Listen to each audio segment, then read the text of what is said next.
Good morning, it's Monday. This video has a bit of a purpose. I don't have a coffee today, I have a glass of water, and I will tell you why once I have taken a sip and then photographed it with this app called My Circadian Clock. And I'll explain briefly why. Water. Are you sure this is water? If soda or other beverage, use beverage icon. No, I'm pretty sure it's water. Yes. And the app crashed. Oh dear. Anyway, if you know me and we've talked over the past 18 months, you've probably at some point heard me mention intermittent fasting, which is what I've been doing for maybe about a year and a half now when I first discovered it. And I've done it in some form or another ever since. And basically, the idea is that you keep your food intake to a specific window of time. The one I particularly enjoyed was the lean gains approach, which was you have 16 hours where you don't have any food, hence that's the 16-hour fast, and 8 hours in which you do consume. On a basic level, the idea is that you give your digestive system a rest for those 16 hours. And I've probably forgotten more than I remember about this subject, but I think it was something to do. I'm pretty sure it was, but I can't remember the exact time frames. But after a certain amount of hours, all the glucose in your body is gone, so you're essentially running off your body's reserves. Glucose is. I need to read into this again, but basically, when you intake food, obviously there are some sugars and whatnot, and fats and proteins in those foods. After I think it was 8 hours, your body's depleted all of the building blocks for your body that you got from that food, and then you're running off reserves, i.e., fat reserves or stuff like that. So, intermittent fasting, essentially, you give your digestive system a rest.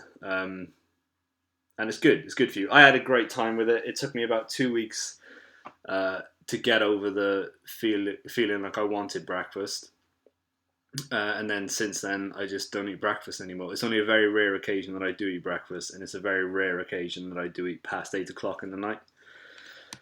But what I used to do was, because I get 2 hours off in the morning from work from 9 o'clock till 11, I used to come home, have a coffee straight away, because that, in my previous knowledge, didn't break the fast, because there's not really as many calories. There's not a major amount of calories in that coffee or herbal tea that would cause you to break the fast, as they call it.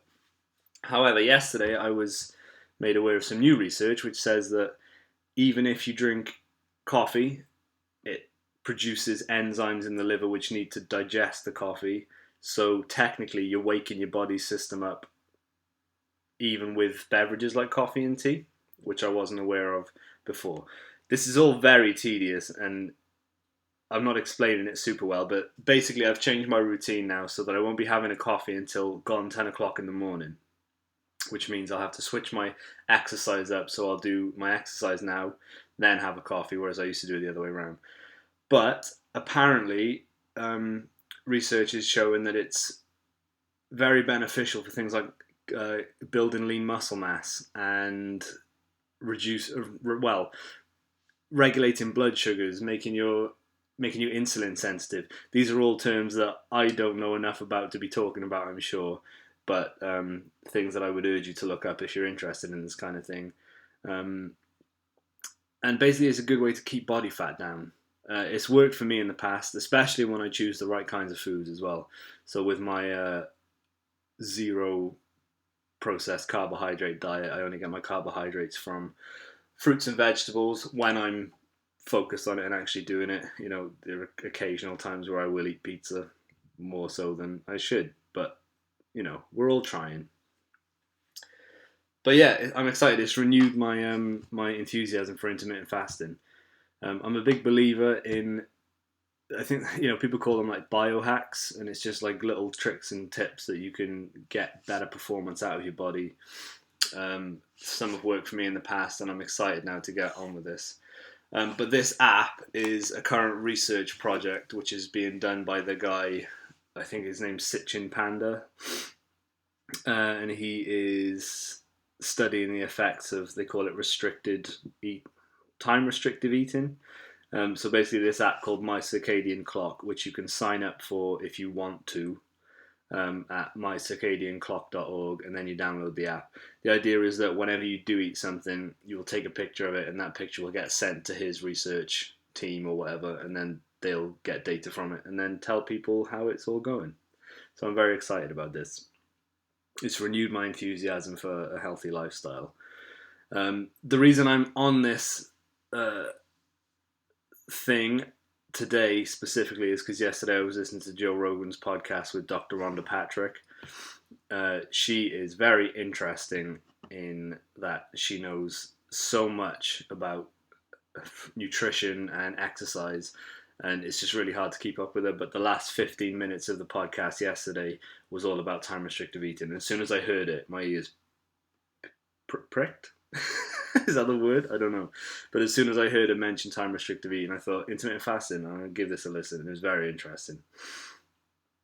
So yeah, that's about it today. So water for now, and then I'm not going to have a coffee until 10 o'clock, and then I'm going to eat my regular normal stuff, which is a smoothie for lunch, nuts and cheese for a snack this afternoon, and then chicken and broccoli and carrots this evening.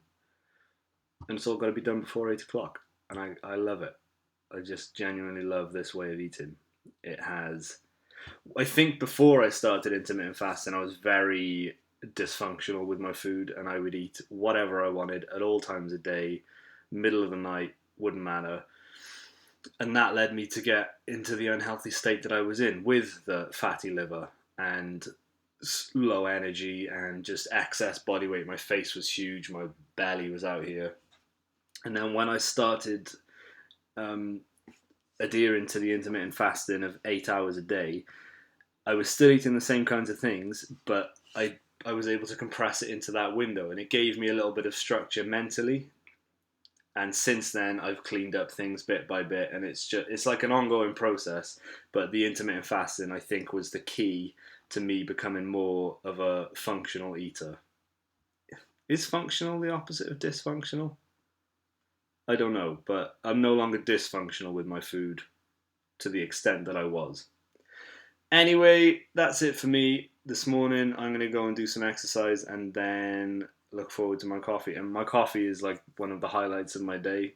It's part of my routine, and I just love the smell of it now. I make it properly with a cafetiere, a dash of cream. But now I just got to have it a little bit later, which actually it's already making me feel more productive. I feel like I've got more time now to get the dishes done and do some exercise, and then I can sit down and catch up on the YouTube stuff. There is a lot of YouTube stuff I want to pay attention to this week with all the women's marches that are going on globally. I don't know how I feel about them. I probably shouldn't say anything at the moment because I need to formulate more of an opinion.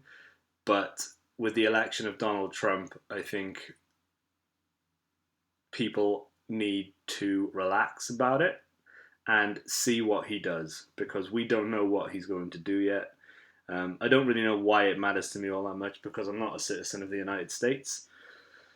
But I don't know. I think everyone is very reactionary at the moment, and I've never been a reactionary kind of person. But from my perspective, I would just say wait and see what happens, rather than assuming the worst. Have a wonderful week, everybody.